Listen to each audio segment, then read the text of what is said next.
The Great Pyramid of Giza aligns to true north with an accuracy that bewilders modern engineers. These ancient structures are not random marvels. They are part of a global pattern, a hidden code of geometric principles embedded in monuments from Stonehenge to the temples of Mexico. By the end of this journey, you will understand the shared language of sacred geometry that connects civilizations across continents and millennia. How did builders separated by oceans encode the same mathematical truths into stone? What forgotten wisdom allowed them to map the heavens onto the earth? What does this universal design reveal about our own connection to the cosmos? This geometric code points to a language far older than any written text. Across continents, ancient builders employed a shared vocabulary of shapes and proportions, a system often called sacred geometry. They saw in these forms a direct connection to the divine, a blueprint of the cosmos itself that could be made permanent in stone. The very fabric of their monuments was woven with ratios like the golden ratio and sequences like the Fibonacci spiral, patterns that repeat throughout the natural world, from the arrangement of seeds in a sunflower to the spiral of a galaxy. In Greece, the Parthenon's facade is a masterclass in these harmonic proportions. In India, the intricate designs of Hindu temple mandalas are built upon the very same mathematical principles. The historian John Mitchell spent his life studying this phenomenon, arguing that these aren't mere coincidences but reflections of a universal order, a fundamental resonance that different cultures tuned into independently. Consider the vesica piscis, a simple shape formed by the overlap of two circles. This single symbol holds profound meaning in Christian art, representing the divine union, yet it is also found etched into the foundations of ancient Egyptian architecture. This was not just decoration. These shapes were containers of knowledge, encoding spiritual beliefs and astronomical alignments into a single, enduring form. They were bridges designed to link the world we walk with the heavens we observe, so we are left with a compelling mystery. How is it possible that cultures separated by vast oceans and thousands of years all arrived at the same geometric truths? The answer may lie not in a shared history, but in a shared observation of the sky, leading us to the specific monuments where this celestial code was set in stone. The Great Pyramid of Giza encodes mathematical constants with a precision that defies its age. Its base perimeter, when divided by twice its height, yields a figure extraordinarily close to pi. This is not the only numerical wonder locked within its stones. The pyramid's four sides align to the cardinal directions with an error of less than 1/20th of a degree, a feat of engineering that would challenge modern builders. Some researchers, like Charles Piazzi Smythe in the 19th century, proposed an even grander vision, that the pyramid was conceived as a scale model of the Northern Hemisphere. Its dimensions, they argue, incorporate the Earth's circumference and polar radius at a consistent ratio. Step inside, and the geometry deepens. The dimensions of the king's chamber form a perfect 2:1 rectangle, and its complex system of beams and niches resonates with the proportions of Pythagorean triangles, mathematical concepts not formally defined for millennia. Even the granite sarcophagus within it displays volume ratios that suggest a deliberate, advanced mathematical intent. The pyramid's very form points to the heavens, with its air shafts aligned toward the stars of Orion's belt and its slope angle potentially encoding the golden ratio.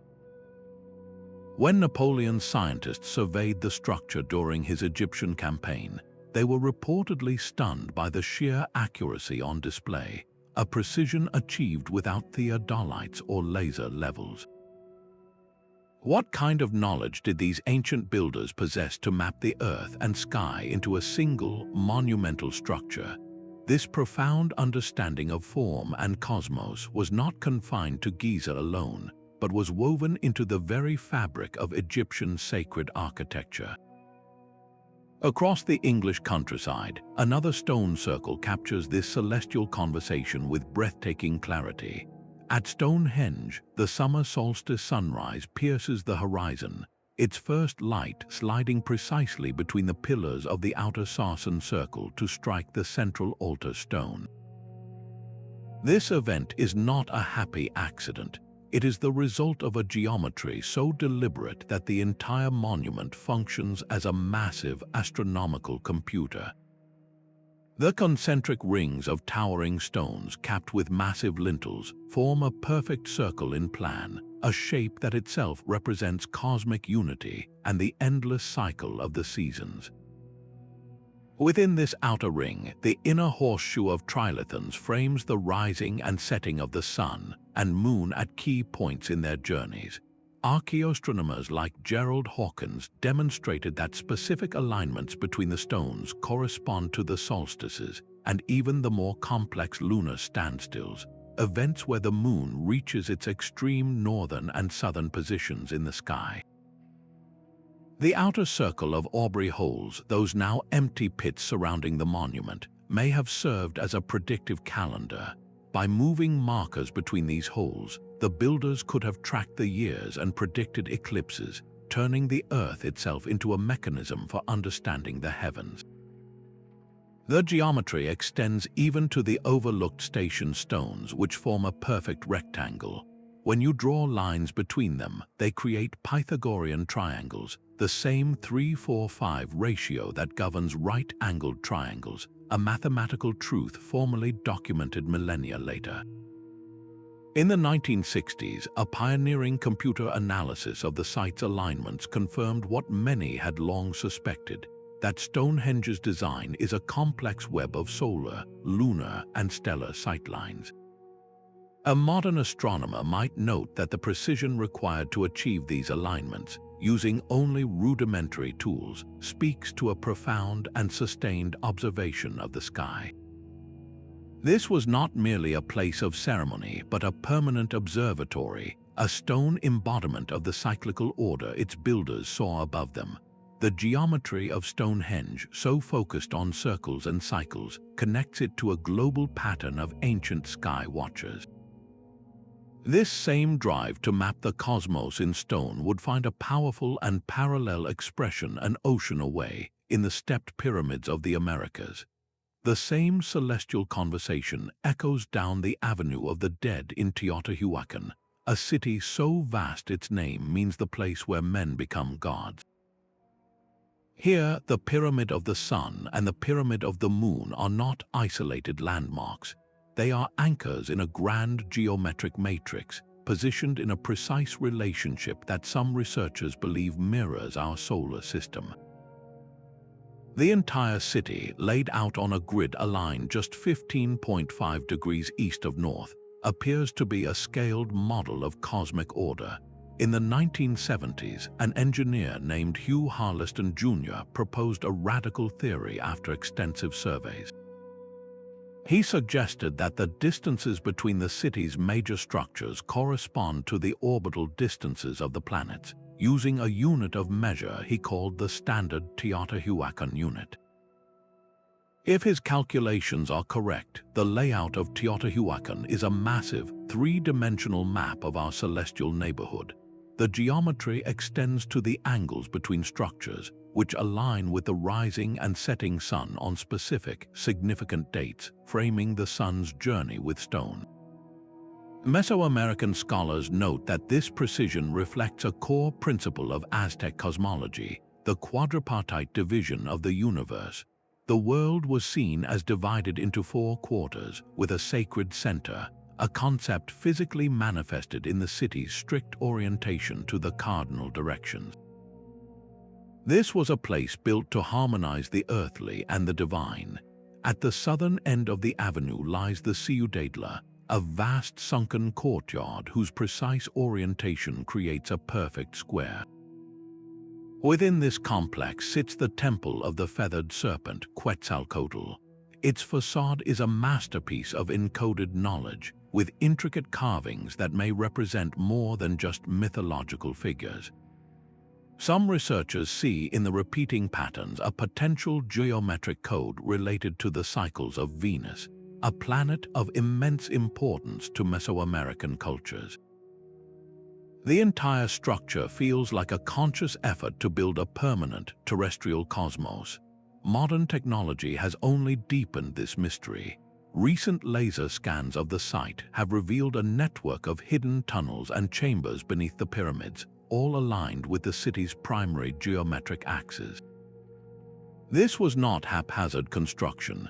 It suggests a level of deliberate, long-term planning that is staggering to comprehend. Did the planners of Teotihuacan possess advanced astronomical data that allowed them to chart the solar system on such a grand scale? The evidence etched into its stone grid is compelling. Yet, this drive to build in harmony with the cosmos did not stop in Mexico. Far to the south, in the rugged Andes, another civilization was carving its own geometry into the mountaintops, achieving a level of stonework so precise it seems to defy the very laws of physics. High in the Andes, the stone terraces of Machu Picchu cling to a mountain ridge, suspended between earth and sky. This was not a city imposed upon the landscape, but one born from it, its geometry dictated by the sacred peaks that surround it. For the Inca, the world was alive, a being they called Pachamama, and their architecture was a conscious dialogue with her form. The entire city is oriented to frame the majestic Huayna Picchu, while the Temple of the Sun is a masterpiece of celestial alignment. Its curved wall and single window are engineered to capture the first rays of the sun during the June solstice, illuminating a ceremonial stone within with a blade of light.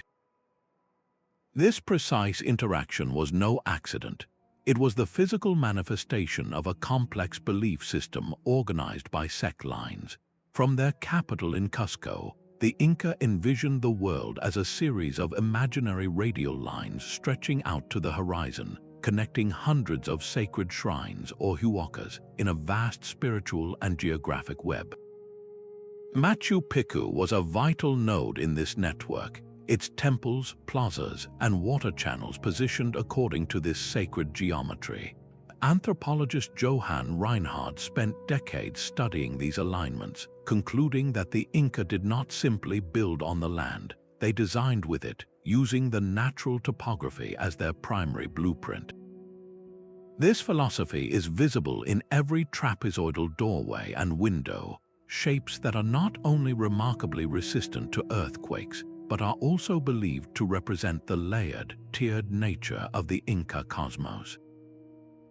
At the city's highest point sits the Teotihuacan stone, an intricately carved granite pillar whose name means the hitching post of the sun. This was far more than a ritual object. It functioned as a sophisticated solar clock, its angles and planes casting distinct shadows that marked the equinoxes and solstices with unerring accuracy, allowing priests to track the seasons and maintain the sacred calendar. Even the agricultural terraces that sweep down the mountainsides are studies in geometric efficiency, their perfect curves and graded angles managing water flow and preventing erosion while creating a stunning visual pattern.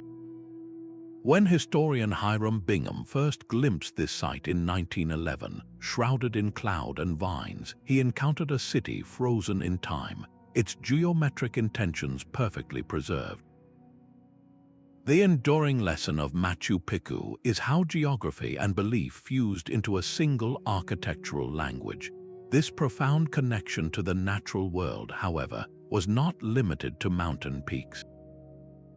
The same principles of sacred alignment guided ancient engineers to harness another, more fluid element, shaping their monuments to the path of water itself. The geometry of the Inca, carved from living rock, finds a stunning parallel in the sprawling stone mandalas of Southeast Asia. In the Cambodian jungle, Angkor Wat rises from its vast moat, a breathtaking representation of the Hindu cosmos rendered in sandstone. Its 5 central towers symbolize the peaks of Mount Meru, the mythical axis of the world, while the concentric galleries and enclosing wall mirror the mountain ranges and ocean that ancient texts describe as encircling the universe. This entire sacred diagram is oriented almost precisely to the west, a unique alignment for a temple dedicated to Vishnu that has long intrigued scholars. Researcher Elena Manica proposed that this westward gaze was deliberately astronomical, connecting the temple's geometry to the cycles of the sun and moon. She found that the central tower's height and the length of its base appear to encode the golden ratio, and that the distances between key structures correspond to lunar calendar cycles, turning the entire complex into a vast stone timekeeper. Walking the long causeway toward the main entrance, you are following a path engineered to frame the rising sun on the spring equinox, an event that would have bathed the sacred center in light. The outer wall, a perfect rectangle measuring over 1,000 by 800 meters, demonstrates a precision in large-scale measurement that seems almost impossible for its time. Archaeologists from the ongoing restoration project often express awe at the sheer consistency of the measurements, noting that the builders maintained this accuracy over a construction period spanning decades. The story is carved into the very walls, where vast bas-reliefs depict not only mythological epics but also celestial scenes, suggesting the architects were mapping the heavens onto their terrestrial creation. Some researchers see a grander pattern, arguing that the layout of Angkor Wat's central towers mirrors the stars of the constellation Draco, the dragon circling the celestial pole. This would make the temple a permanent snapshot of the night sky. Modern technology has unveiled an even more profound scale to this geometric planning. Recent LiDAR surveys, which use lasers to see through the dense forest canopy, have revealed that Angkor Wat was not an isolated monument. It was the glittering heart of a massive urban grid, a sprawling city of canals, roads, and smaller temples all arranged in a vast, low-density pattern aligned with the central temple's axis. The entire landscape was geometrically organized. How did the Khmer Empire's architects plan and execute such a colossal and precise complex without modern tools? The answer lies not in a single blueprint, but in a sophisticated system of measurement and a deep, generational commitment to a sacred vision. This celestial blueprint was not a unique vision, but a universal tool. The very stones of ancient monuments seem to speak a language of the stars, a discipline we now call archaeoastronomy. It is the study of how our ancestors wove the movements of the sun, moon, and planets into the fabric of their greatest buildings. In Ireland, the massive passage tomb of Newgrange, older than both Stonehenge and the Great Pyramid, holds a stunning secret. For just a few minutes at dawn on the winter solstice, a single shaft of sunlight pierces a specially constructed opening above the entrance, known as a roof box. This beam of light travels down a long, narrow passageway to illuminate the central burial chamber deep within the mound, a dramatic event that transforms the dark, inner space with symbolic light. This was not merely a calendar marking the year's rebirth. It was a profound ritual experience engineered with incredible foresight. Scholar Anthony Aveney, a pioneer in this field, spent his career documenting how cultures across the globe, from the Babylonians to the Maya, developed their own sophisticated methods of celestial observation. They did not share textbooks, but they shared the same sky, and their independent journeys led them to remarkably similar conclusions about the cosmos. Their methods were elegantly simple yet required generations of patient watching.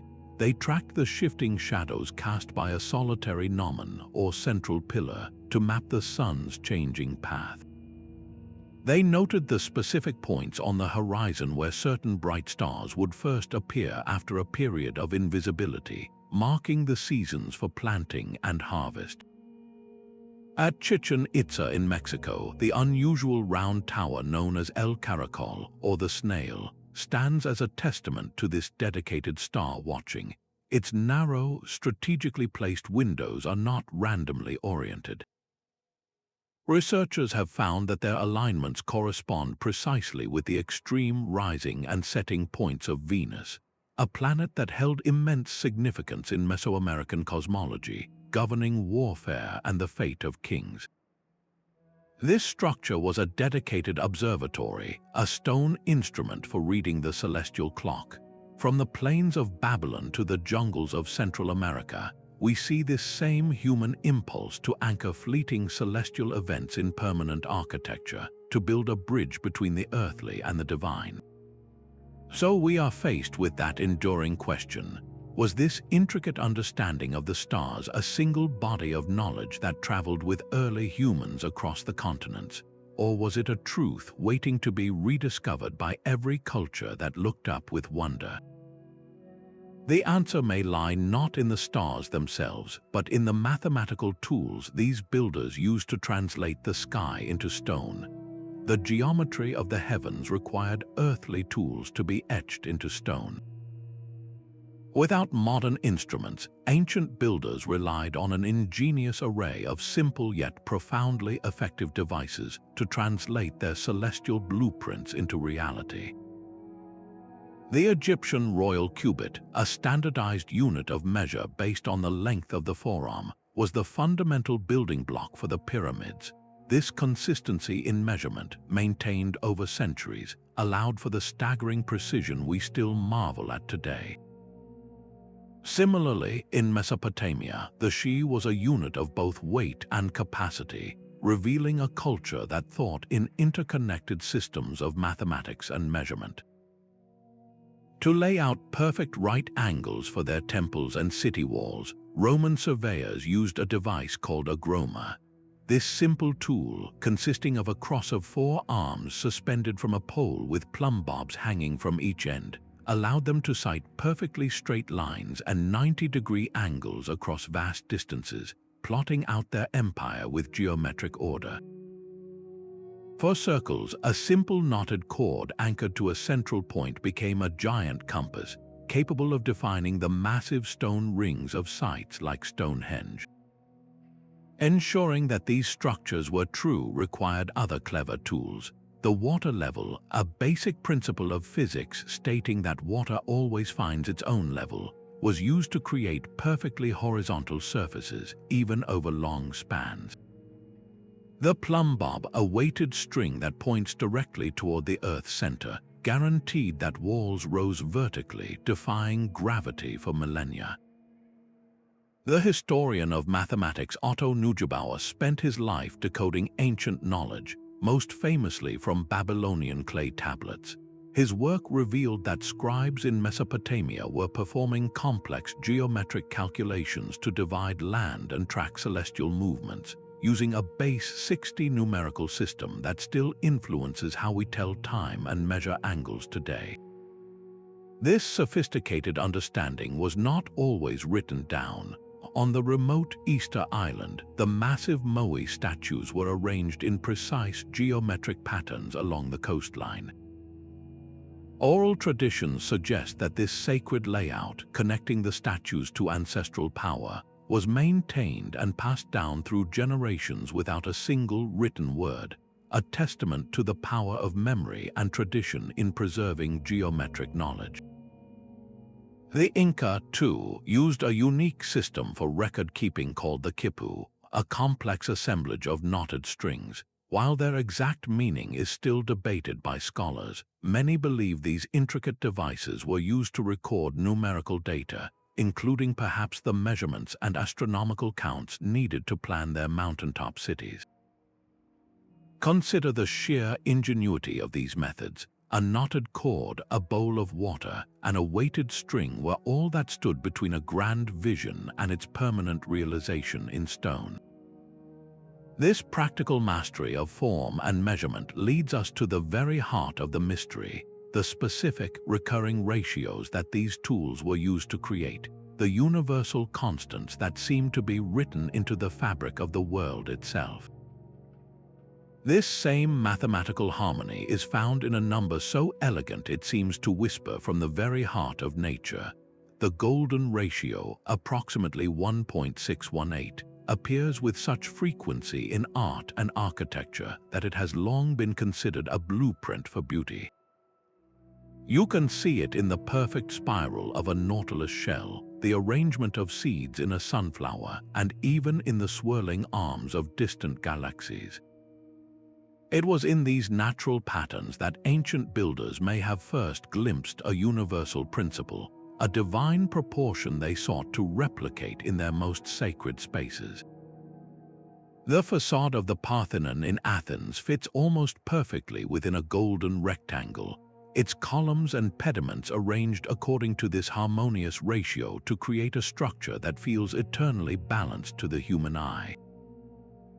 Across the Mediterranean, the Great Pyramid of Giza incorporates phi in the relationship between its height and its base perimeter.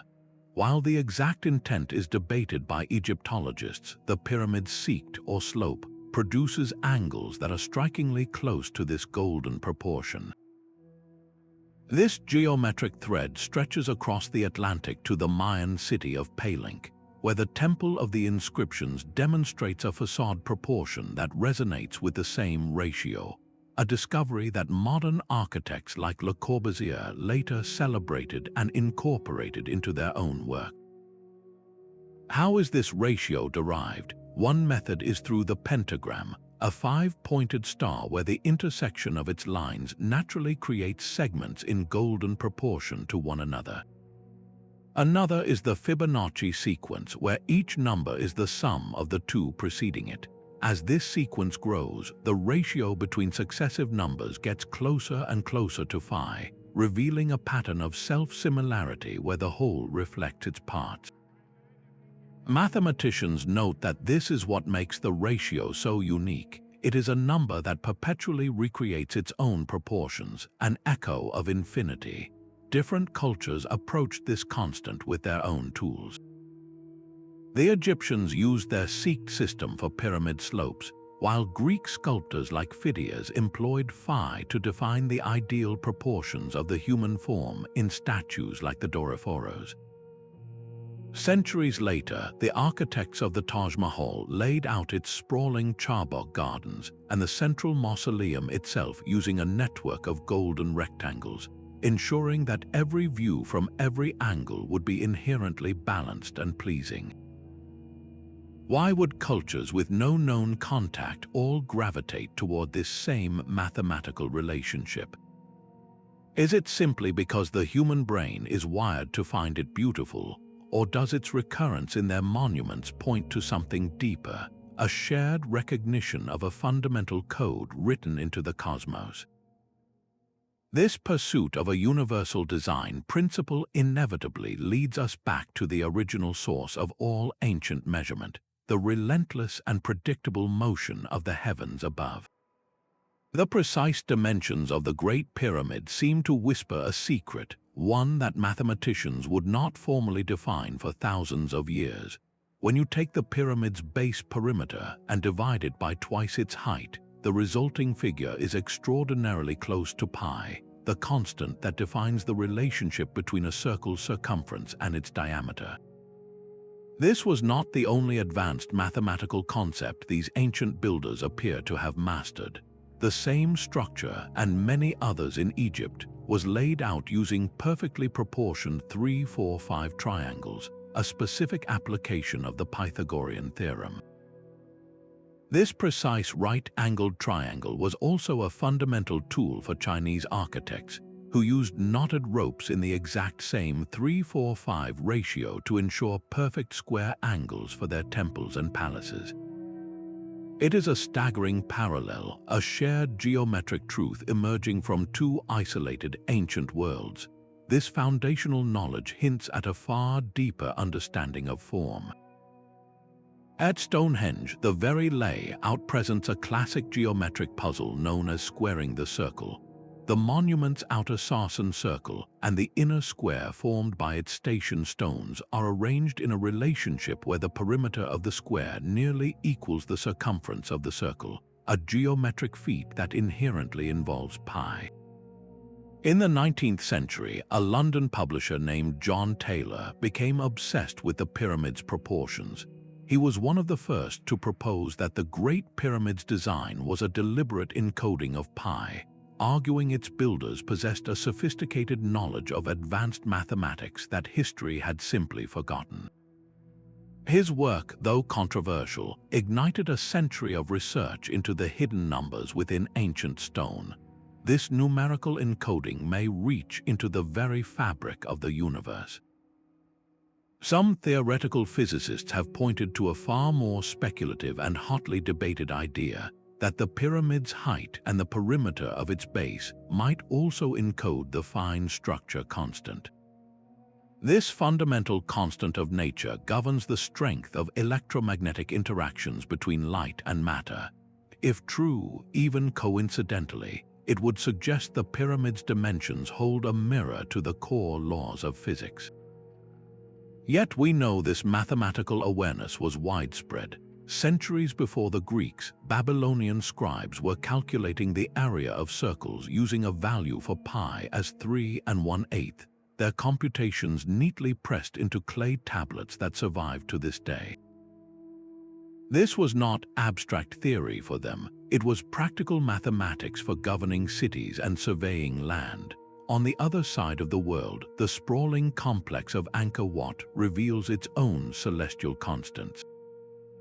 The dimensions of its central towers and the distances between its key structures appear to be scaled to the lunar month and the solar year, turning the entire temple into a massive stone calendar governed by fixed ratios.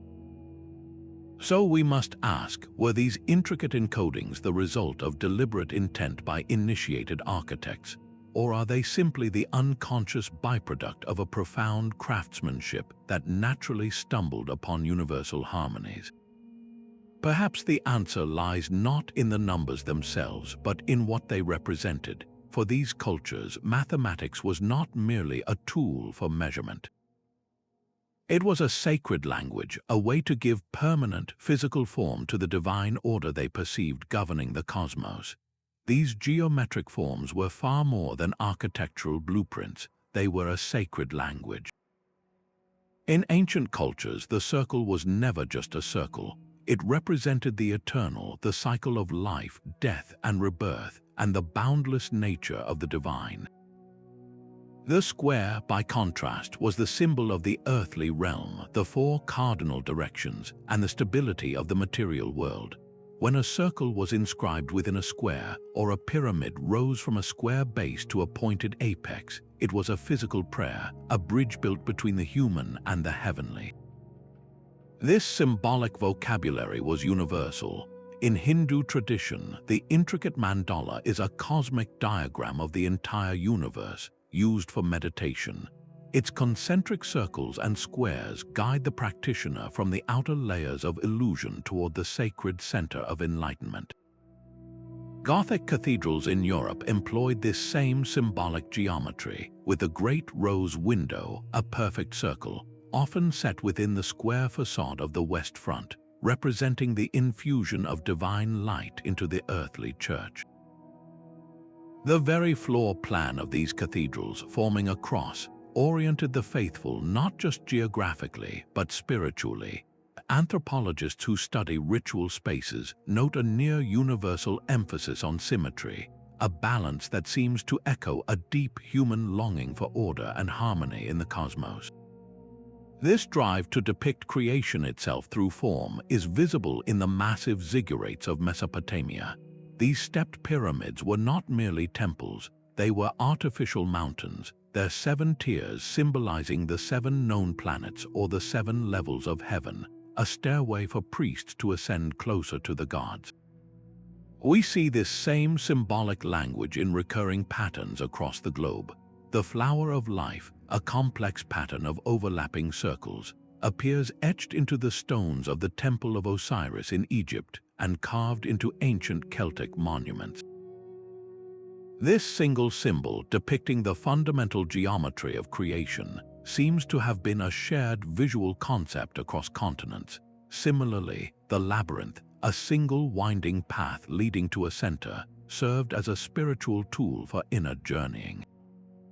From the palace of Knossos in Minoan Crete to the stone labyrinths of Scandinavia and the floors of medieval cathedrals like Chartres, this geometric design provided a path for pilgrimage, meditation, and symbolic rebirth without ever leaving home. Perhaps the most profound expression of this infinite geometry is found in Islamic art. In adherence to religious principles that avoid figurative representation, artisans developed an unparalleled artistry with tile and stucco. Their intricate, interlocking patterns of stars, polygons, and arabesques are not random. They are mathematical expressions of the infinite, a visual representation of the boundless and orderly nature of the divine, a cosmos without beginning or end.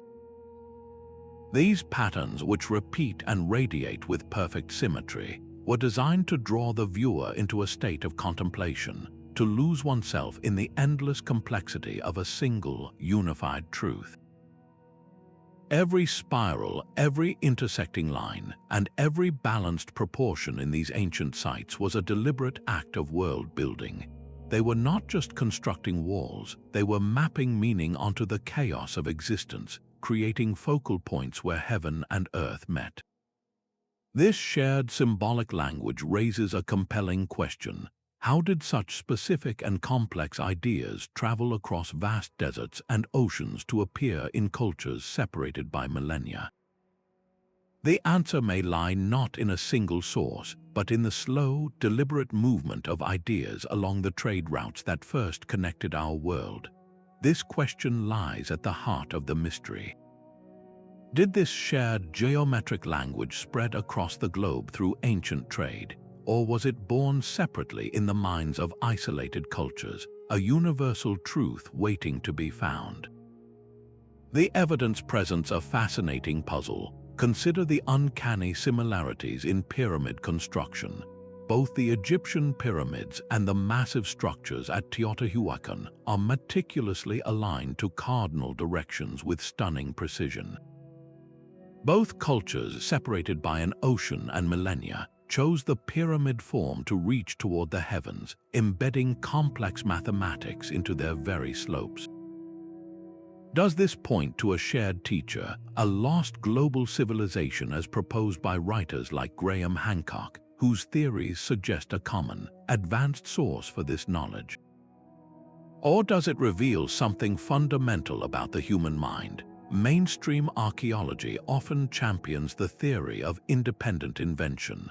Scholars point to ancient China, where geometric principles were developed uniquely for feng shui, the art of harmonizing buildings with the natural landscape. This was a local solution to a local spiritual need, demonstrating that cultures could arrive at sophisticated geometry on their own terms. The evidence of trade, however, is compelling.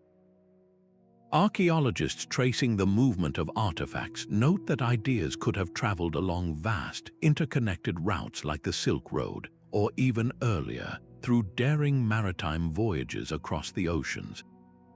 Some researchers point to the Olmec and Maya civilizations, noting artistic and architectural motifs that suggest potential, though highly debated, contact with ocean-crossing cultures. This diffusion of ideas would explain the sudden appearance of similar concepts in widely separated regions. Look at the global emphasis on cardinality. The massive Moai statues of Easter Island were arranged with their backs to the sea, facing inland to watch over communities in a precise, spiritually significant orientation. Far to the east, the Nazca lines in Peru were etched into the desert floor, their massive geometric shapes and animal figures aligned with celestial events and sightlines to the horizon. These cultures could not have been more different, yet they shared a drive to impose geometric and directional order on their world. So we are left with a profound choice. Do we see a lost chapter in human history, a forgotten network of seafarers and sages who shared a sacred blueprint? Or do we witness the incredible power of the human brain, a cognitive universal that leads different people, gazing at the same sun and stars, to similar conclusions about sacred shape and cosmic order? Perhaps the truth is not a single answer, but a tapestry woven from both threads. The next clues in this ancient puzzle may not be found in the Great Pyramids, but in the quiet, overlooked corners of the world, where lesser-known sites hold geometric patterns just as compelling. Far to the south of Machu Picchu, another geometric mystery unfolds across a vast desert canvas. The Nazca lines of Peru are a sprawling collection of geoglyphs so immense they can only be fully comprehended from the air. Etched into the arid plateau are hundreds of figures, from a hummingbird with wings outstretched to a massive monkey with a spiraled tail, all drawn with a single, continuous line. These are not small carvings, they are colossal designs, some stretching over 200 meters long, created by the simple yet laborious method of removing the dark, sun-baked surface stones to reveal the lighter-colored sand beneath. For centuries, their meaning was a local secret, until the 1920s when commercial pilots flying over the desert looked down and saw the impossible. Their reports of giant artwork visible only from the sky sparked a global fascination that continues to this day. How could a people without flight conceive of and execute art on such a monumental scale? The answer lies in a sophisticated understanding of geometry and surveying. Researchers believe the Nazca artists used a system of scaling up small models. They could have created a master design on a small scale, then used a grid of ropes and stakes to transfer the precise proportions onto the vast desert floor, a technique that required an advanced grasp of measurement and perspective. This was not random scratching in the sand. It was a deliberate, large-scale geometric project. The precision of the forms is breathtaking. Perfectly straight lines run for miles across the desert, undeviating from their course. Complex shapes like trapezoids and rectangles form massive clearings, while elegant spirals and zigzags demonstrate a mastery of form. One of the most compelling theories about their purpose comes from the German mathematician and archaeologist Maria Reich, who dedicated her life to protecting and studying the line. She proposed that the geoglyphs functioned as a gigantic astronomical calendar. Reich meticulously documented how many of the long, arrow straight lines pointed directly toward the rising or setting sun during the solstices, and how other alignments corresponded with the positions of important stars and constellations. The famous spider glyph, for instance, is theorized to point toward the rising point of the Pleiades star cluster, a significant celestial marker for agriculture in many ancient cultures. Her work suggested the entire desert was a sacred map of the heavens, a ritual landscape where processions could walk the lines as ceremonial pathways, connecting with the cosmos. Reich also noted a fascinating correlation between the lines and the location of underground water sources, hinting that the geometry may have also served a practical purpose in marking precious aquifers in the harsh desert environment. Modern technology has given us a new perspective on Reich's foundational work. Recent drone surveys and satellite imaging have revealed previously unknown geometric patterns and alignments, confirming the incredible scale and complexity of the Nazca planning. These high-tech views show that many of the large trapezoidal forms are precisely oriented to frame the sun at key dates in the year, turning the entire plateau into a solar observatory. The sheer consistency of the lines over such vast distances speaks to a remarkable surveying skill. How did they maintain such perfect straightness? The methods were likely simple but effective, using a series of aligned posts or perhaps even basic versions of the Roman groma to sight lines across the horizon. This achievement connects the Nazca to a global tradition of ancient surveyors who, from the plains of Stonehenge to the banks of the Nile, used simple tools to impose a sacred geometric order upon the earth, creating a permanent language between the human spirit and the cosmos above. The thunderous bounce of a heavy rubber ball once echoed through stone arenas from Mexico to Honduras. These were the Mesoamerican ball courts, far more than mere sporting venues.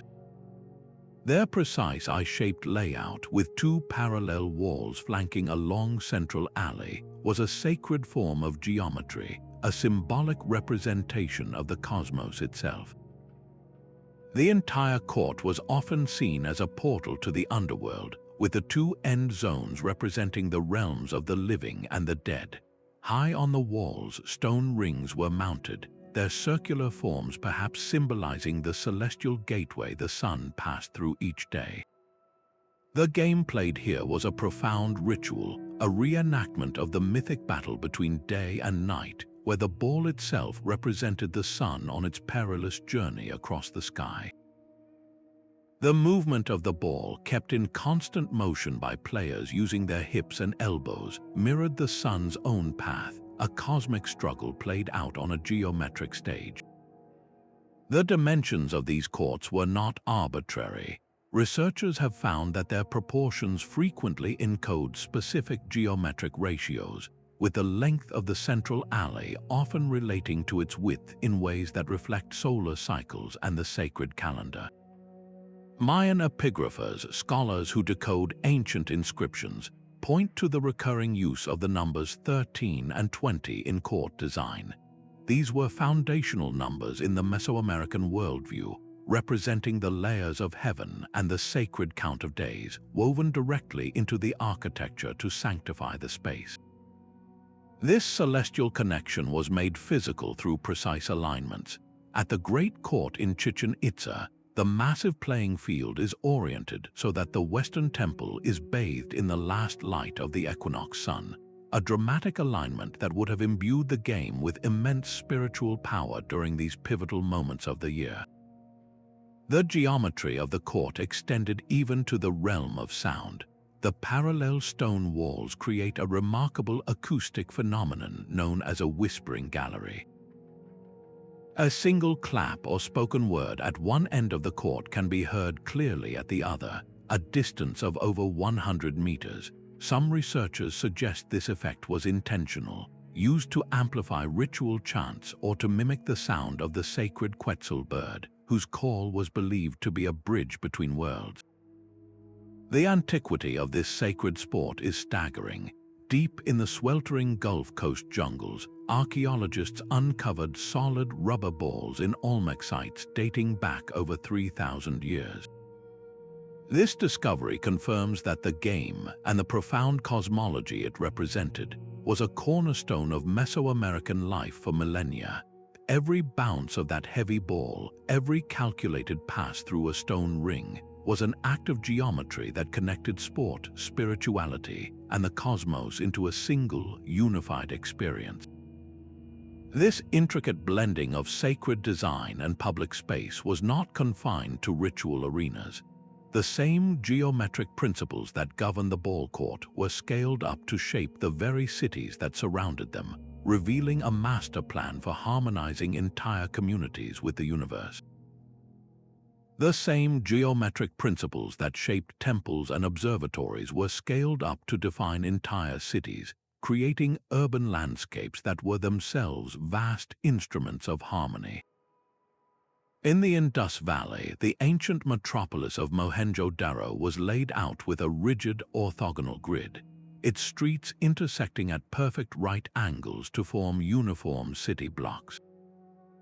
This was not haphazard growth. It was a master plan executed with a consistent unit of measurement, suggesting a central authority with a profound understanding of planning and order. Every main street was precisely aligned to the cardinal directions, and the entire city was serviced by a sophisticated, geometrically arranged network of drains and water channels. Urban historians note that this level of standardization, with houses built from standardized mud bricks and streets following a set width, points to one of the world's earliest and most successful experiments in urban geometry. A similar yet distinct vision unfolded centuries later in the deserts of the Middle East. The round city of Baghdad, commissioned by the Caliph Al-Mansur in the 8th century, was conceived as a perfect circle.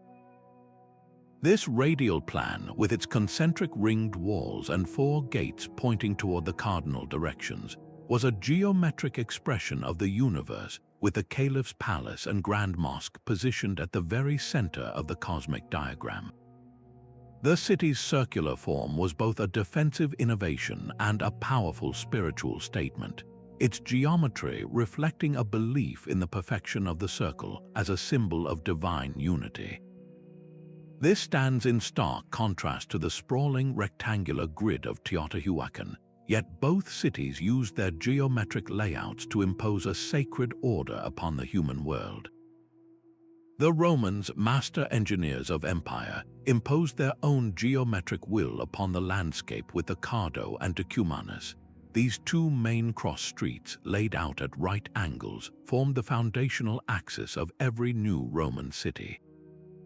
The Cardo typically ran north-south, while the Decumanus ran east-west, creating a precise gridiron street plan that brought logistical order and military efficiency to the farthest frontiers. This system was more than practical, it was a ritual act. The founding of a city began with a priest using a plow to etch these primary lines into the earth, a ceremonial geometry that divided the world into 4 quarters and sanctified the urban space. On the other side of the world, Chinese imperial capitals like Chang'an achieved harmony through a different geometric philosophy. The city's layout was a physical manifestation of Feng Shui principles, its walls, gates, and palaces positioned to align with celestial forces and the surrounding topography. The rigid grid of its streets was designed to channel positive energy or Kai, while the placement of the imperial palace at the northern center, protected by a series of concentric walls, reflected a cosmic hierarchy and a deep desire for balance with the natural world. We see this global pattern repeating in unexpected places. The great stone city of Great Zimbabwe in southern Africa eschewed the right angle for a more organic yet equally deliberate circular geometry. Its massive, curving walls and conical towers were arranged in a complex pattern that scholars believe reflected social hierarchy and spiritual beliefs, with the king's residence situated within a sacred enclosure. Even in classical Athens, the geometry was strategic. The Acropolis was not placed at the city's geographic center, but on a sheer, rocky outcrop that made it highly visible from all directions. This commanding position was a geometric statement of power and defense, its temples carefully arranged to be seen against the skyline, a constant reminder of divine protection. What does this universal drive for geometric urban design tell us about these societies? The consistent use of standard modules and proportional street widths suggests that these plans were tools for social control, creating orderly, predictable environments that reinforced political power. But they were also expressions of a collective worldview, an attempt to build a microcosm of the perfectly ordered cosmos. If the city's streets were its arteries, then the water that flowed through them was its lifeblood, and the geometry that guided its flow was a testament to an even deeper understanding of the natural world. The flow of water itself obeyed the sacred geometry of these ancient engineers. Civilizations mastered the mathematics of hydraulics, transforming unpredictable rivers and scarce rainfall into life-giving systems of astonishing precision. The Romans were perhaps the most famous practitioners, building aqueducts that marched across the landscape on arches of perfect proportion. These were not just bridges for water, they were masterpieces of gravitational engineering. The secret to their success lay in the gradient, the barely perceptible slope of the channel that carried water for dozens of miles.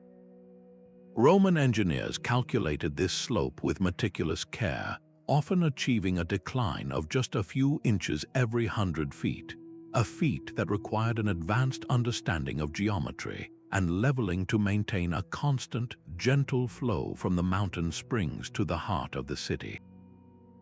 One modern engineer studying the Pont du Gard in France noted that the consistency of its decline is a testament to a lost standard of measurement and surveying, a geometry so reliable it delivered water for centuries. This same brilliance was applied underground. In the arid landscapes of Persia, engineers developed the Qanat, a system of gently sloping tunnels that tapped into groundwater trapped in the foothills of mountains. These tunnels were dug with a specific, calculated angle, just steep enough to allow water to flow freely by gravity, but not so steep as to cause erosion and collapse. The construction of a Qanat began with a mother well sunk deep into the water table. From there, a team of diggers would work backward toward the destination, sinking vertical shafts at precise intervals to remove debris and provide ventilation, creating a line of craters across the desert that marked the hidden geometry of the water highway below. This technology sustained entire cities in the desert without a single pump, a sustainable solution born from geometric intelligence. Far to the east, in the Indian subcontinent, this fusion of form and function reached an artistic zenith. The stepwell of Chand Baori descends deep into the earth, a breathtaking inversion of the pyramid. Its stark, geometric symmetry features 3,500 narrow steps arranged in a perfect cascade of inverted triangles, descending 13 stories to a murky green pool. This was not merely a source of water, it was a subterranean temple, a gathering place, and a marvel of climate control. The precise arrangement of the steps created constantly shaded, cooler areas, while the deep well acted as a natural condenser, drawing in moist air. The geometry of the structure managed rainwater with perfect efficiency, channeling every drop into the reservoir while its stunning visual pattern guided the eye and the spirit downward into the earth's embrace. Even earlier on the island of Crete, the Minoan palace of Knossos boasted a sophisticated plumbing system that would not be rivaled for 1,000 years. Its terracotta pipes, tapered to create water pressure and prevent clogging, were laid with geometric precision. The palace's drainage channels were lined with carefully cut stone, and some were even adorned with geometric tilework, proving that for these ancient builders, even the most utilitarian functions deserved an expression of sacred order. This geometric control of water was the foundation of agriculture and thus of civilization itself. In Mesopotamia, the lifeblood of the empire flowed through vast, mathematically planned canal networks. Surveyors used their knowledge of angles and proportions to divert water from the Tigris and Euphrates rivers, distributing it through a grid of irrigation channels that turned the desert into a fertile crescent. High in the Andes, the Inca applied a different kind of math to water, sculpting their mountainsides into terraced fields that followed the natural contour lines with the precision of a topographical map. These curves were not random, they were calculated to slow water runoff, prevent erosion, and maximize sun exposure. Each terrace wall a perfectly engineered retaining structure that transformed steep slopes into productive gardens. The managing of water through geometry was perhaps the most practical application of their cosmic principles, a direct way to harness the elements for urban sustainability. This same drive to impose beautiful order extended beyond city planning and hydraulics. finding its most intimate expression in the art and symbols that adorned everyday life. This same geometric intelligence was not confined to grand monuments and city plans. It found its way into the most personal of objects, etched into pottery, woven into textiles, and hammered into jewelry. Across the ancient world, artisans employed a shared vocabulary of patterns, a silent language of form that encoded entire worldviews. The Greek meander, with its continuous, labyrinthine line, symbolized the eternal flow of life and the complex journey of the soul. Celtic knots, with their intricate, unbroken interlacing, represented the interconnectedness of all things, a universe without beginning or end, mirrored perfectly in the recursive, fractal patterns of Islamic tilework that dazzle the eye with their infinite complexity. Art historians who track the movement of these motifs note their persistence along trade routes like the Silk Road, where symbols and styles were exchanged as freely as spices and silk, creating a visual commonwealth that stretched from Europe to Asia. Even the most ancient human art reveals this geometric impulse. On the walls of the Lascaux cave in France, among the stunning depictions of animals, clusters of dots and simple geometric shapes have long puzzled researchers. Some archaeologists now suggest these are not random marks, but could represent star clusters, a primitive yet profound attempt to map the heavens onto a stone canvas, turning a dark cave into a planetarium. This use of symmetry and fractal repetition, where a small part of the pattern reflects the whole, is a global phenomenon. You see it in the precise, radiating patterns of Aboriginal dot paintings from Australia, where each dot and circle maps a sacred story of creation and landscape onto the canvas. You see it in the intricate beadwork of Native American artisans, where repeating diamond and triangle patterns tell clan histories and spiritual beliefs. Consider the swastika, a symbol now burdened by modern history. Its original form is a pure geometric shape, a cross with arms bent at right angles found across millennia and continents.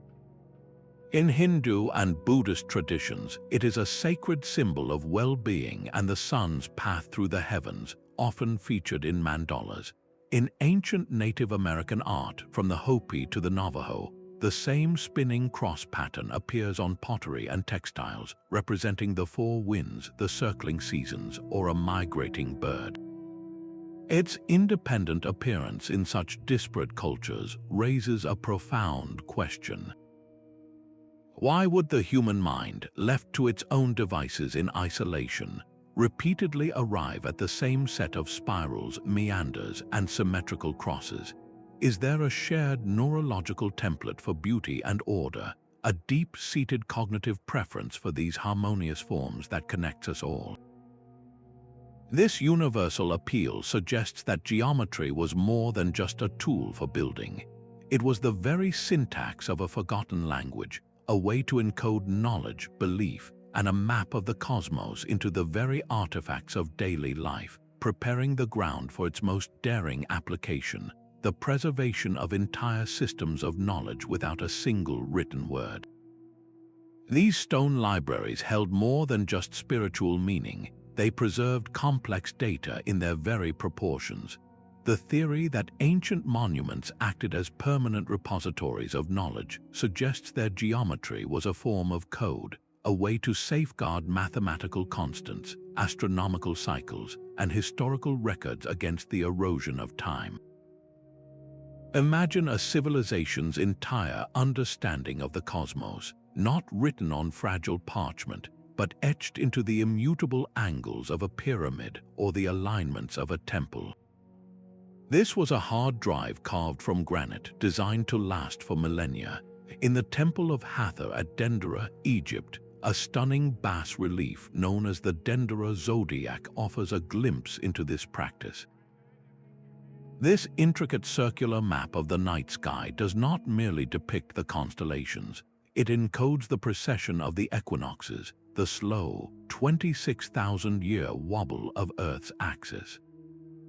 It is a sophisticated celestial clock, frozen in stone for future generations to decipher. Similarly, the sprawling Maya city of Copan is a testament to this encoded knowledge.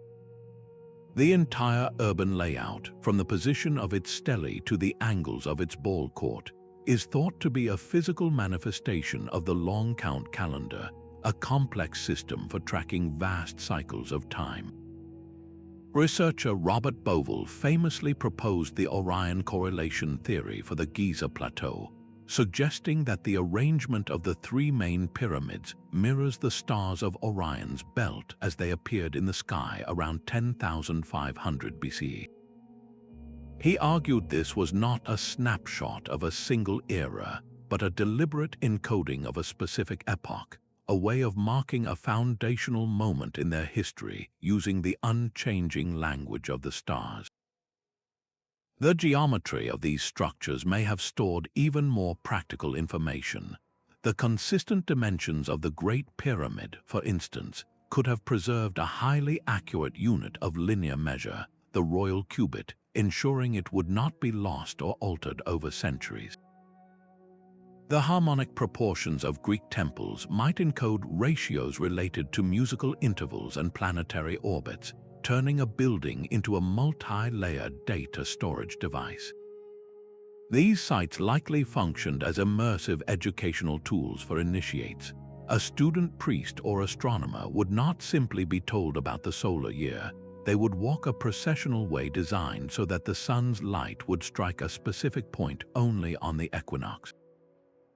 They would learn geometry by measuring the perfect squares and circles of the architecture itself. This hands-on learning is powerfully illustrated by a single, astonishing artifact recovered from a Roman shipwreck. The Antikythera mechanism, a complex assemblage of bronze gears dated to the 2nd century BCE, was an analog computer of breathtaking ingenuity. Its precisely calculated, geometric gears modeled the motions of the sun, moon, and planets, predicting eclipses and tracking the cycles of athletic games. It stands as tangible proof that the ancients were capable of creating sophisticated mechanical devices to embody their celestial knowledge.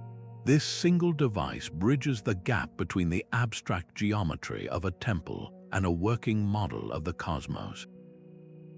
So we are left to wonder what other profound knowledge is hidden in plain sight, encoded in the familiar angles and alignments we have walked past for centuries. This question inevitably draws our attention to the geometric anomalies, the structures and patterns that defy all conventional explanation and challenge our very understanding of the past. Some ancient stonework presents a geometric puzzle so complex it seems to defy the tools of its era. High on the Bolivian Altiplano, the ruins of Pumapunku are a sprawling field of shattered stone, but the fragments themselves tell a bewildering story. They are not rough boulders, they are precision-cut blocks of andesite and granite, featuring razor-sharp edges, perfect 90-degree angles, and intricate modular slots and tabs that look less like ancient masonry and more like components from a colossal machine. Some of these stones are so hard that modern craftsmen would struggle to replicate their flawless surfaces and complex geometric channels with conventional tools. How could a culture without hardened metal tools achieve such exactitude on an industrial scale? This question echoes at another monumental site across the world in Lebanon. The Baalbek Terrace, known as the Trilithon, holds 3 stones each weighing over 800 tons. Their sheer mass is staggering, but the real mystery lies in their placement. They were lifted and fitted with such precision that a needle cannot be inserted between them, a feat of engineering that would challenge our best cranes and logistics today.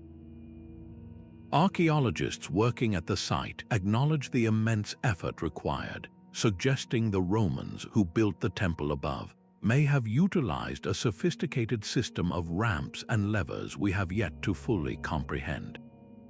Alternative researchers, however, point to the foundational layers beneath the Roman work, which are far older and even more massive, proposing that these could be the remnants of a lost civilization with knowledge we no longer possess.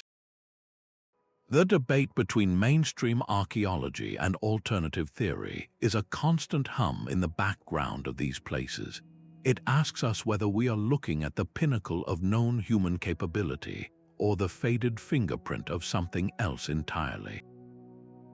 This same geometric genius appears in the defensive walls of Sacsayhuaman in Peru. Here, enormous blocks of limestone are carved into complex polygonal shapes, interlocking in a dizzying jigsaw puzzle without a trace of mortar. The walls curve and sway, yet each stone fits its neighbor so perfectly that the structures have withstood centuries of earthquakes. Half a world away off the coast of Japan, the Yonaguni Monument presents a similar enigma. Massive, terraced formations with sharp, geometric planes and perfect right angles lie submerged beneath the ocean. Marine geologists argue they could be natural sandstone formations shaped by tidal currents, while other investigators point to the sheer regularity of the features, including what appear to be carved staircases and hexagonal pillars, as evidence of human modification in a distant age when sea levels were lower. The geometry even extends beneath our feet. Beneath the Giza Plateau, a network of tunnels and subterranean chambers, some mapped by robotic cameras, reveals a layout of precise shafts and geometric rooms that mainstream Egyptology has only begun to officially explore. These hidden spaces, with their unmarked entrances and enigmatic purposes, suggest that our understanding of the plateau's design is still profoundly incomplete. So where does this leave us? Are we witnessing the work of human ingenuity pushed to its absolute limit, or are we seeing the ghost of a technology that has since vanished from the Earth? Perhaps the tools to answer this are no longer found in the dust of these sites, but in the clean light of a modern laboratory. These invisible geometries are now emerging from the shadows, revealed by eyes that see through earth and stone. Space archaeologist Sarah Parcak uses satellite imagery to scan our planet's surface from orbit, identifying subtle variations in vegetation and soil that betray the outlines of long-buried walls and roads. This technology has peeled back the dense jungle canopy of Guatemala to expose the true scale of the Mayan civilization, uncovering a sprawling, interconnected network of cities laid out with a geometric precision we never knew existed.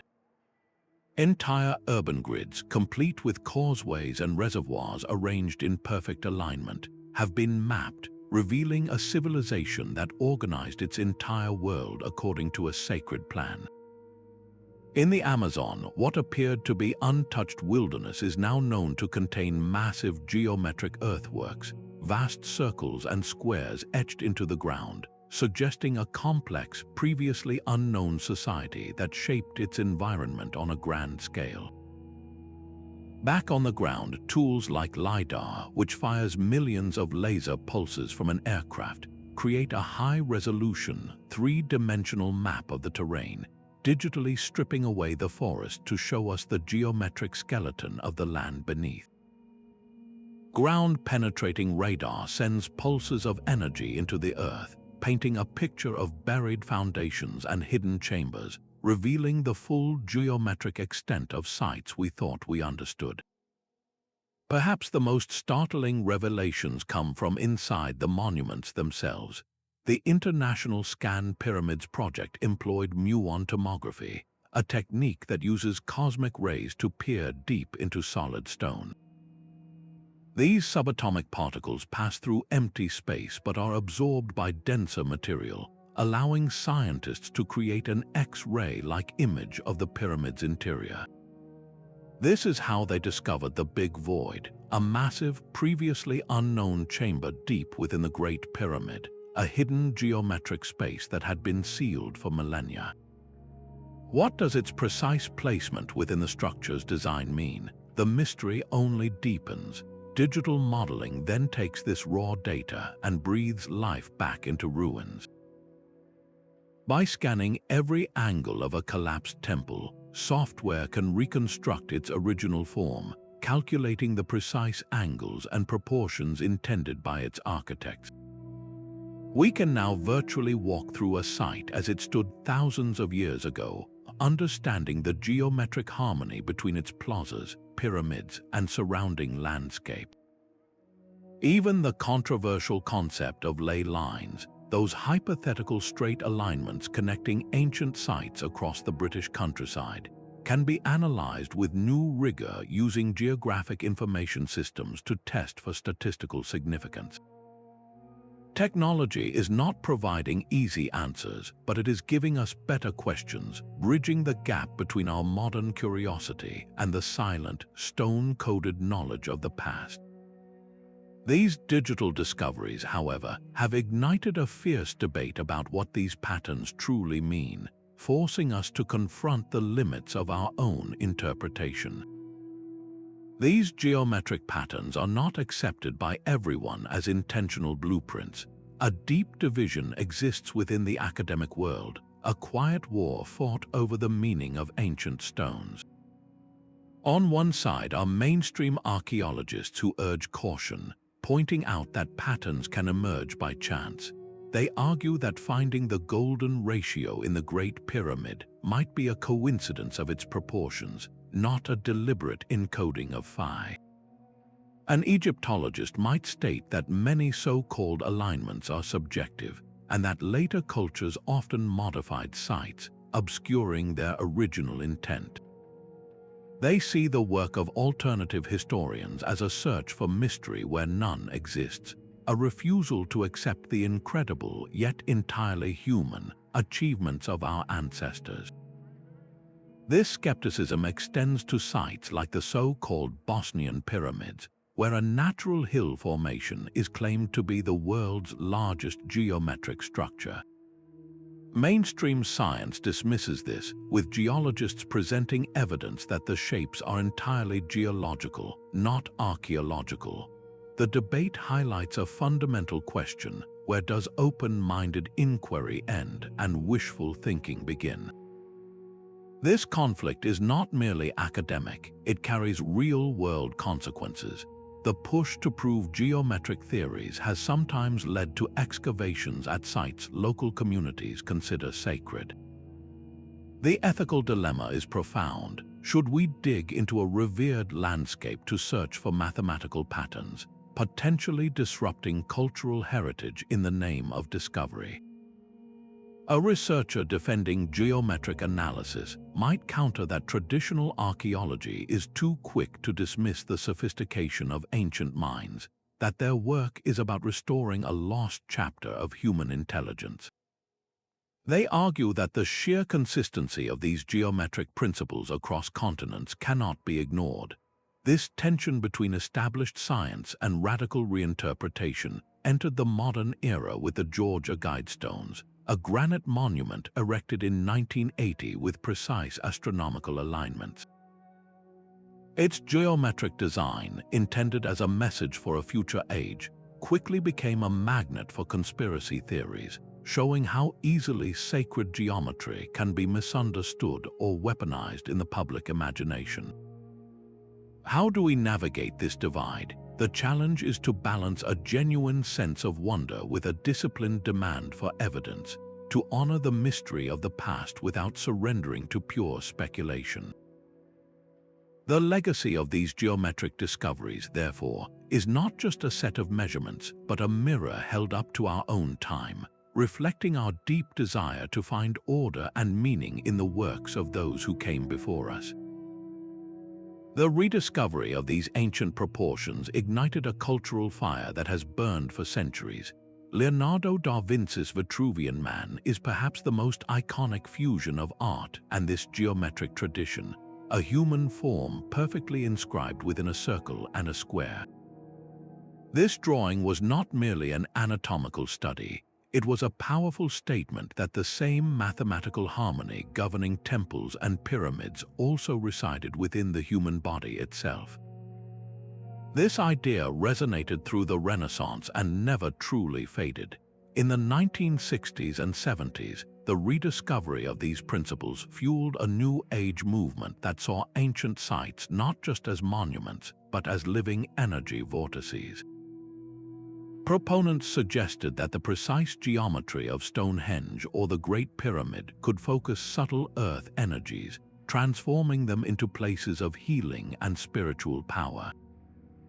While mainstream science remains skeptical of such claims, cultural historians note that this interpretation speaks to a deep, modern yearning to connect with the past in a way that feels personally transformative. This cultural wave brought sacred geometry into the realm of wellness, where intricate mandalas are now used as tools for meditation and mindfulness, their balanced patterns believed to calm the mind and guide focus. The influence of these ancient ratios is equally visible in our modern skylines.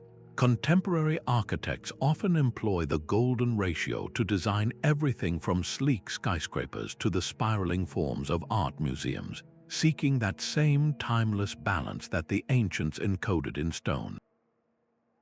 This widespread fascination was catapulted into the mainstream by a flood of popular books and documentaries. While these works brought these incredible ideas to millions, they sometimes blended rigorous research with more speculative theories. The Da Vinci Code phenomenon perfectly illustrates this trend, weaving a fictional narrative around hidden geometric codes within art and architecture, captivating the global imagination but often blurring the line between historical fact and compelling storytelling. This highlights a timeless human trait, our innate desire to find patterns and infuse our world with meaning, to see a grand design in the chaos. As we look toward the future of this research, we are left to wonder how emerging technologies will further decode the silent language written into our world's oldest structures, and what new mysteries their geometry will ultimately reveal. The silent geometry of our past is now being amplified by the processing power of the future. Artificial intelligence can sift through vast datasets of satellite imagery and architectural measurements, searching for patterns too subtle for the human eye to detect across continents. Imagine a global network of monuments from the pyramids of Giza to the mounds of North America, analyzed as a single, interconnected system. This digital scrutiny could reveal a shared geometric vocabulary we have yet to recognize. Alongside AI, the nascent field of quantum sensing promises an even more profound look into these sacred spaces. These incredibly sensitive devices might detect faint, residual energy signatures or subtle gravitational anomalies associated with the precise geometry of the stones themselves, potentially validating theories that these sites were designed as focal points for natural Earth energies. This is no longer the domain of archaeology alone. The most promising research now emerges at the intersection of disciplines, where astrophysicists model celestial alignments with new precision, and mathematicians decode the complex algorithms that may underpin what appears to be simple ornamentation. As one futurist speculates, we may be on the verge of discovering a unified geometric theory, a single set of rules that explains why these specific forms resonated so deeply across humanity. This interdisciplinary lens forces us to confront unanswered questions with fresh eyes. In Malta, the hypogeum of Hal Saflieni is an underground labyrinth where sound behaves in mysterious ways. Certain chambers possess powerful acoustic properties where a specific frequency can resonate throughout the entire complex, a phenomenon that modern researchers are still trying to fully understand. Was this sonic geometry a tool for healing, for altering consciousness, or for amplifying ritual chant? The purpose remains elusive, a whisper from the deep past. Even older is the staggering complex of Göbekli Tepe in Turkey, a site that radically rewrites human history. Its massive, T-shaped pillars are arranged in precise circles and are covered in intricate, geometric carvings that predate the invention of writing, agriculture, and even settled village life. Why would hunter-gatherers dedicate immense resources to constructing a monument of such sophisticated geometry? The very existence of Göbekli Tepe suggests that the drive to encode meaning into geometric form may be a fundamental, primal human impulse, one that emerged long before we built cities or empires. Every new technological advance promises to peel back another layer of this mystery, revealing a little more of the blueprint.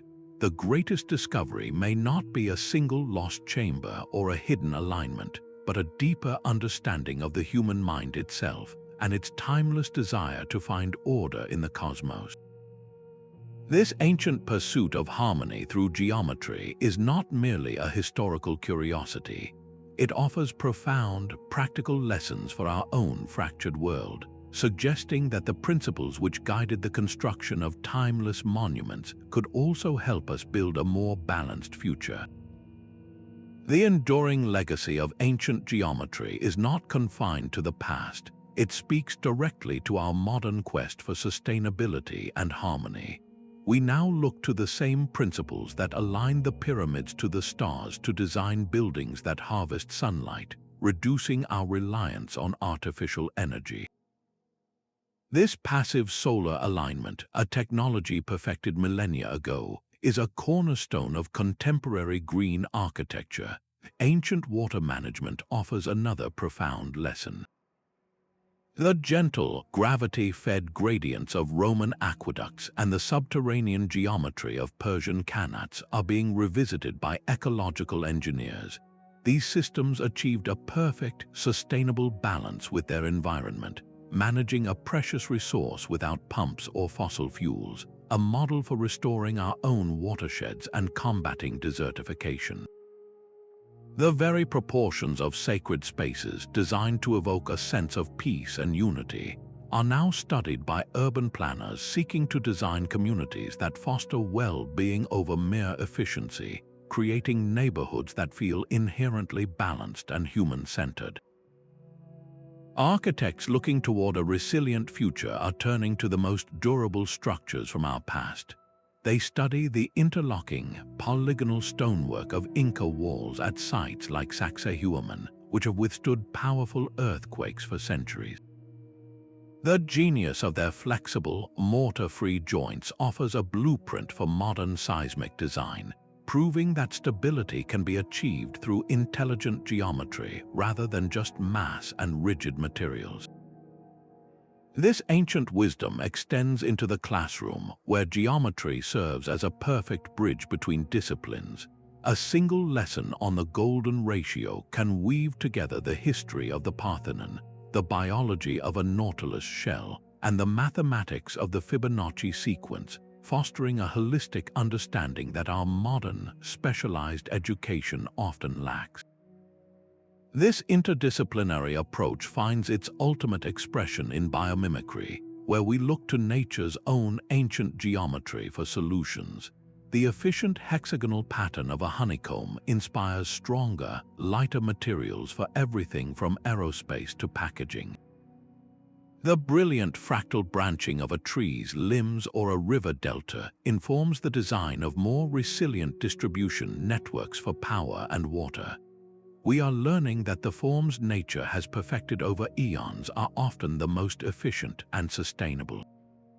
So what would it mean to fully reintegrate this timeless wisdom into the fabric of our modern world?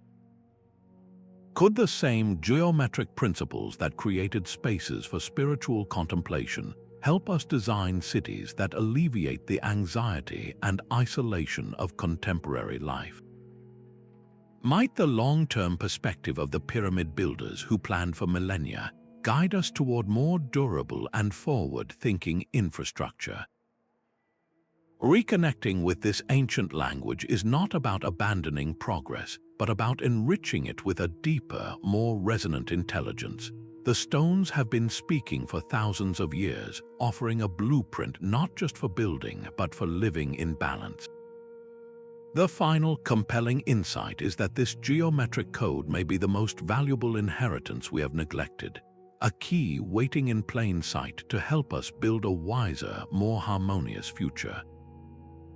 From the silent desert of Giza to the misty highlands of Peru, a singular geometric language echoes through the stones.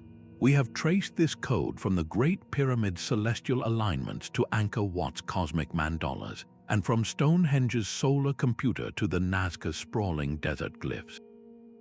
These are not isolated marvels, but chapters in a shared human story, a testament to a universal drive to find order in the cosmos and give it permanent form.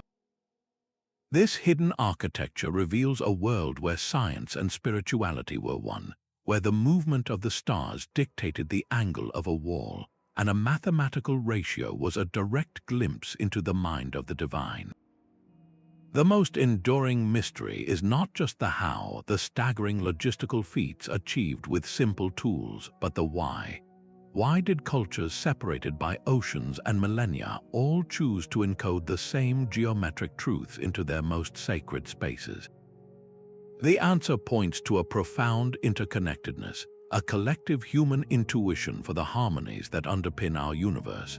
It leaves us with a deep sense of wonder and a humbling realization that our ancestors saw a cosmic blueprint we are only just beginning to fully appreciate. The philosopher Plato once wrote that geometry will draw the soul toward truth and create the spirit of philosophy. This ancient pursuit was never merely about measurement.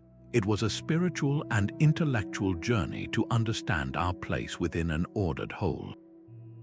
That journey remains as relevant today as it was thousands of years ago, so the next time you see an image of an ancient monument, look beyond the weathered stone. See the encoded ratios, the silent alignments, the enduring quest for cosmic harmony.